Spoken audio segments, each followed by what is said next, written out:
আমার প্রথমবার ডিভোর্স হয়েছে সন্তান হয়নি বলে, আর দ্বিতীয়বার ডিভোর্স হলো সন্তান হয়েছে বলে। আমার ভাগ্য এমন না হলেও পারত। বিয়ের 11 বছর পরেও আমার কোনো সন্তান হয়নি দেখে আমার স্বামীকে দ্বিতীয় বিয়ে করানোর পরামর্শ করা হলো। সমস্যাটা আমারই। ডক্টর বলেছেন সন্তান নিতে আমি সক্ষম নই। এটা শুনে আমার পরিবারের সবাই ভয় পেয়ে গেলেন। আমি হচ্ছি তাদের সবচেয়ে আদরের ছোট মেয়ে। আমার প্রতিটি দিনই ছিল বাগানের ফুটন্ত গোলাপের মতো। 18 পেরোতেই আমাকে বিয়ে দেওয়া হয়। আমার শ্বশুর শাশুড়ি ননদ ননাস সবাইও ভীষণ ভালো মনের মানুষ। আমার স্বামীকে দ্বিতীয় বিয়ের পরামর্শ দিয়েছিলেন আমারই বাবা। সত্যি খুব অদ্ভুত। বাবা আমার মাথায় সস্নেহে হাত বুলিয়ে বললেন, দেখো মা, আমরা প্রার্থনা করি তুমি যেন মনে প্রশান্তি পাও। সৃষ্টিকর্তা তোমাকে আজ পরীক্ষার সম্মুখীন করেছেন। তোমাকে ধৈর্য ধরতে হবে। তোমার স্বামী পরিবারের একমাত্র ছেলে। তার বংশেরও একটা দিক আছে। তারও উত্তরসূরির প্রয়োজন। তুমি কি চাও তোমার প্রাণপ্রিয় স্বামীর ইচ্ছে অপূর্ণ রাখতে? উত্তরে আমি ফোকাসে দৃষ্টিতে হেসে বললাম, বাবা, আমি মোটেও ওনার দ্বিতীয় বিয়ে নিয়ে দুঃখিত নই, কিন্তু আমি যে মাতৃত্বের আনন্দ উপভোগ করতে পারছি না। প্রতিটি মেয়ের স্বপ্ন তার নিজের একটি সন্তান হবে, তার সাথে বেড়ে উঠবে, তাকে আদর করবে, আগলে রাখবে। আমি কেন পাচ্ছি না বাবা? আমার এই প্রশ্নে বাবা নিশ্চুপ হয়ে রইলেন। আমি জানি যদি দ্বিতীয় বিয়েতে অমত করি তাহলে তারা আমাকে ছেড়ে দিবে। আমার বাবা কখনোই চান না আমি এই সংসার ত্যাগ করি, কারণ তার সমাজের ভয় ছিল। তাছাড়া আমি নিজেও তা কখনোই চাইনি। বুকের মধ্যে পাথর চেপে মেনে নিলাম। আমার সতীন এলো।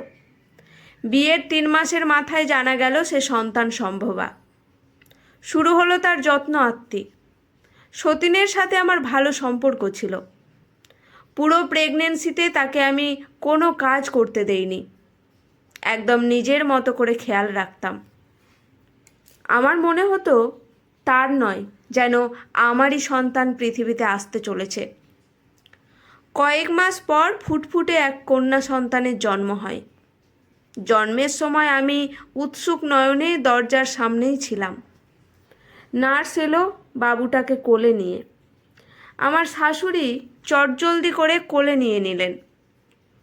তারপর আমার দিকে তাকিয়ে বললেন, বৌমা, তুমি বরং কয়েকদিন বাপের বাড়ি বেরিয়ে এসো।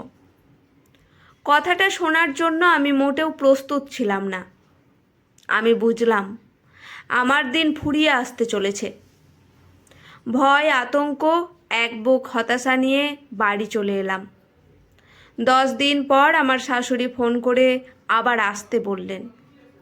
এই 10 দিনে কেউ একটাবারও কল করেনি, এমনকি আমার স্বামীও নয়। 1 সপ্তাহ থাকার পর বুঝতে পারলাম এখানে আমার অবস্থান হচ্ছে আস্তাকুড়ের মতো। আমি বাচ্চাটাকে ছুঁতে পারি না, আদর করতে পারি না। আমি বন্ধ্যা, অশুভ। আমার ছোঁয়ায় নাকি ওর ক্ষতি হবে। বাবুটার দিকে আমি চাতক পাখির ন্যায় চেয়ে থাকতাম, কিন্তু একবারও কেউ তাকে আমার কোলে দেয়নি। মেয়ে হওয়ার পর সতীনও কেমন জানি পরিবর্তন হয়ে গেল। আমার সাথে তেমন একটা কথা বলতো না। আমার কথা বলাটাও সহ্য করতে পারতো না। এক সময় আমিও নিশ্চুপ হয়ে সমস্ত কাজ একাই করে নিতাম। 3 মাস পর একদিন হঠাৎ করে আমার সতীন আমার দিকে একটি কাগজ বাড়িয়ে দিল। আমি জানি এটা কি। আমি তো এটারই অপেক্ষা করছি। আমার জন্য যে তাদের অনেক সমস্যা হচ্ছে তাও অনেক আগেই বুঝেছি। তবুও বিশ্বাস হচ্ছিল না যে মানুষটার একটু সংস্পর্শে থাকার জন্য এতটা ত্যাগ করলাম, সে মানুষটি কি না আজ আমায় ছেড়ে দিচ্ছে। আমার সতীন বলেছিল হয় সে থাকবে নয়তো আমি। এটা শুনে স্বামী ও শাশুড়ি ভয় পেয়ে গেলেন। সিদ্ধান্তও হয়ে গেল। বাড়ি ছাড়ার সময় কোথাও প্রাক্তন স্বামীকে দেখতে পেলাম না। আমি জানি আমার সামনে আসার সাহসটুকু তার নেই। শেষবারের মতো আমার চোখে চোখ রেখে চলে যাওয়ার কথাটা বলার দুঃসাহসও তার হবে না। আমি সতীনের দিকে স্থির চোখে তাকিয়ে স্বাভাবিক স্বরে বললাম, মেয়েটাকে একবার কি আমার কোলে দিবে? সে কি জানি ভাবল, তারপর আমার কাছে দিল। আমি তাকে শক্ত করে ধরে আদর করলাম, তার মাথায় হাত বুলিয়ে তার সুন্দর জীবনের প্রার্থনা করলাম। আমার বাবা দরজার সামনে নতমুখে দাঁড়িয়েছিলেন। আমার হাত চেপে ধরে বেরিয়ে এলেন। বাবা জানালেন চাইলে তিনি সবটার জন্য মামলা করবেন। আমি বারণ করলাম, যার মনে আমি নেই তার ঘরে ওঠারও কোনো প্রয়োজন নেই। আমার অনুপস্থিতিতে তারা ভালো থাকলে তবে তাই থাকুক। স্বার্থে আঘাত লাগলে যার পরিবর্তন হয়ে যায়, তাদের সাথে জীবন জুড়িয়ে বাকিটা দিনগুলো খারাপ করার কোনো মানে হয় না। ডিভোর্সের পর জীবন আরও অতিষ্ঠ হয়ে উঠল। প্রতিদিনই কেউ না কেউ কথা শোনাতো, কেউ বা সমবেদনার ভঙ্গিতে খোঁচা দিত। আমি সব বুঝেও চুপ থাকতাম। এই পুরোটা সময়ে আমার বাবা আমাকে সাহায্য করেছেন। যে আমায় কষ্ট দিত তার প্রতিবাদ করতেন। বাবা বোঝাতেন, দেখো মা, সমাজ আমাদেরকে খাওয়ায় না, 3 বেলা খেয়ে থাকলে কেউ খোঁজও নেবে না। তুমি এদের কথায় ভেঙে পড়ো না। সৃষ্টিকর্তার দয়ায় আমি তোমাকে খাওয়াচ্ছি। আমারই সন্তান তুমি, আর কারো কথা কানে নিও না। বাবা এগুলো বললেও আমি তো জানি সমাজ কি। যত সহজে বলা যায় তত সহজে মেনে নেওয়া যায় না। লোকেরা আমার বাবাকে পর্যন্ত খোঁচাতো।